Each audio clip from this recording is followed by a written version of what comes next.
Hello दोस्तों, राधे राधे। स्वागत है आपका हमारे channel Deepu and Sudhanshu mom में।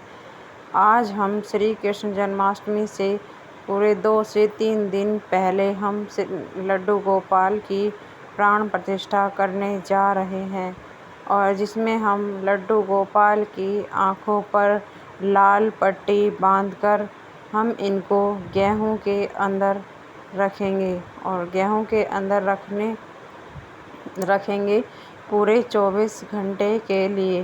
अब हमने इनकी आँखों पर लाल पट्टी बांध दी है। अब इनको गेहूं के अंदर रखेंगे और गेहूं के अंदर पूरे 24 घंटे के लिए रखेंगे।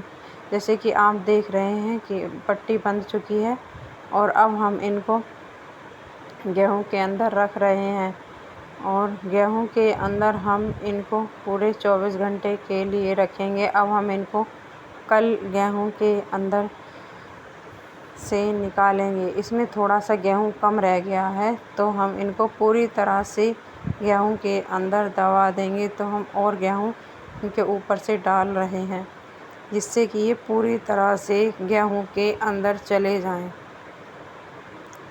और ये अब देखो गेहूं के अंदर ये अच्छी तरह से ढक चुके हैं। अब हम इनको ढककर किसी लाल या फिर पीले कपड़े से ढककर रख देंगे और पूरे 24 घंटे के बाद हम इनको खोलेंगे और उसके बाद हम इनको चावल में रखेंगे, वो भी पूरे 24 घंटे के लिए। अब देखो जैसा कि आप देख पा रहे हैं, हम अब इनको गेहूं से निकाल रहे हैं। गेहूं से निकालने पर छोटे लड्डू गोपाल की थोड़ी सी आँख की पट्टी सरक गई थी तो हमने उन्हें निकालने से पहले ही सही कर दी और अब हम उनको चावल के अंदर रख रहे हैं और फिर चावल के अब गेहूं से निकाल कर चावल के अंदर रख रहे हैं और चावल के अंदर भी हम इनको पूरे 24 घंटे के लिए रखेंगे और उनको चावल के अंदर डालकर किसी भी कपड़े से, जो आपने कपड़ा ढका था लाल या फिर पीला, उसी कपड़े से ढककर फिर से दोबारा 24 घंटे के लिए रख देंगे। इससे लड्डू गोपाल जी के अंदर प्राण आएंगे और फिर हम इनको जन्माष्टमी, अब कल की जन्माष्टमी है तो हम जन्माष्टमी वाले दिन इनको गेहूं से निकालकर फिर हम इनको फल, फूल, चीनी, मिठाई सबके अंदर रखेंगे। अब ये कान्हा जी, ये बर्तन थोड़ा सा छोटा पड़ जाता है तो इसलिए हम इनको सही से कवर कर रहे हैं जिससे कि कान्हा जी बाहर ना दिखाई दें, पूरे के पूरे चावल के अंदर कवर हो जाए। अब हम इनको किसी कपड़े से ढककर रख देंगे। अब उसके बाद अब ये आता है जन्माष्टमी वाला दिन।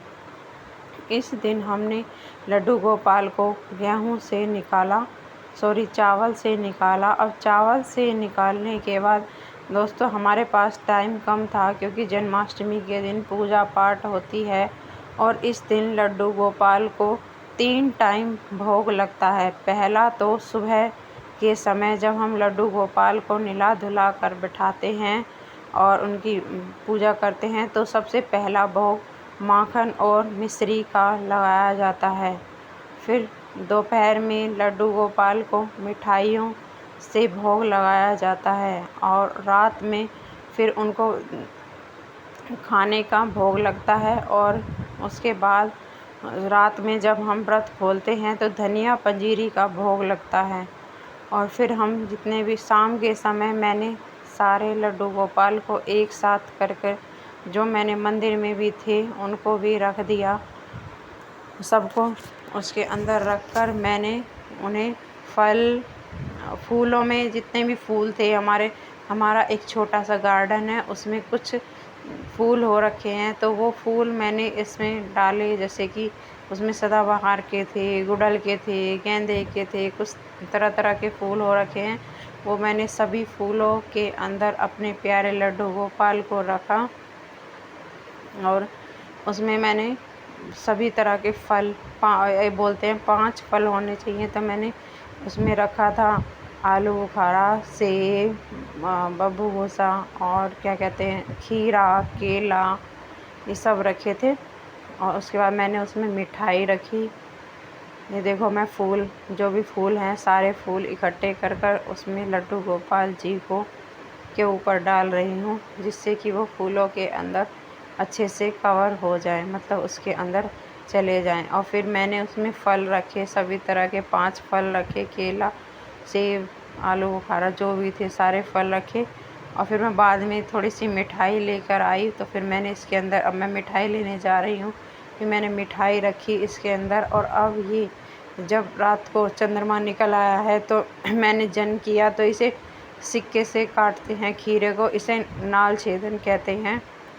और उसके बाद मैंने सारे लड्डू गोपाल को फल फूल मेवा से बाहर निकाल लिया है। और ये दीपक तब तक जलता रहता है जो आपको दिखाई दे रहा होगा, जब तक कि हम लड्डू गोपाल को शाम के समय, जब दोनों समय मिल जाते हैं, तब हम लड्डू गोपाल को खीरों के अंदर रख देते हैं। और उसके बाद हम लड्डू गोपाल जी को खीरों से निकालते हैं। तो फिर ये दीपक शायद पंखे की वजह से, गर्मी बहुत थी यहाँ पर दोस्तों, मथुरा में बहुत गर्मी थी, क्योंकि यहाँ पर कम से कम भी 50 लाख से भी ज़्यादा लोग आए थे। तो यहाँ इतनी गर्मी हो गई थी उस दिन मथुरा में जन्माष्टमी वाले दिन, कि पूरे दिन पसीना नहीं सूख रहा था। तो फिर अब हम इनको दूध से अभिषेक कराएंगे। अब हम पंचामृत से अभिषेक कराएंगे। दूध, दही, घी, शहद, बूरा हम इसके अंदर डालते हैं, कुछ तुलसी दल डालते हैं, जिससे हम लड्डू गोपाल का अभिषेक कराते हैं। अगर आपको गाय का दूध, गाय का घी और गाय के दूध से बनी हुई दही मिल जाए तो वो सबसे बेस्ट होती है। और मैं इसी तरह से लड्डू गोपाल को स्नान करा रही हूँ, उनका अभिषेक करा रही हूँ।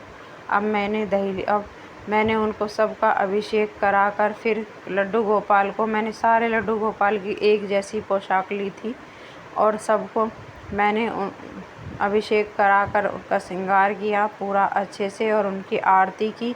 फिर मैंने उनको, अब मैं झूले में झुला रही हूँ। थैंक यू दोस्तों।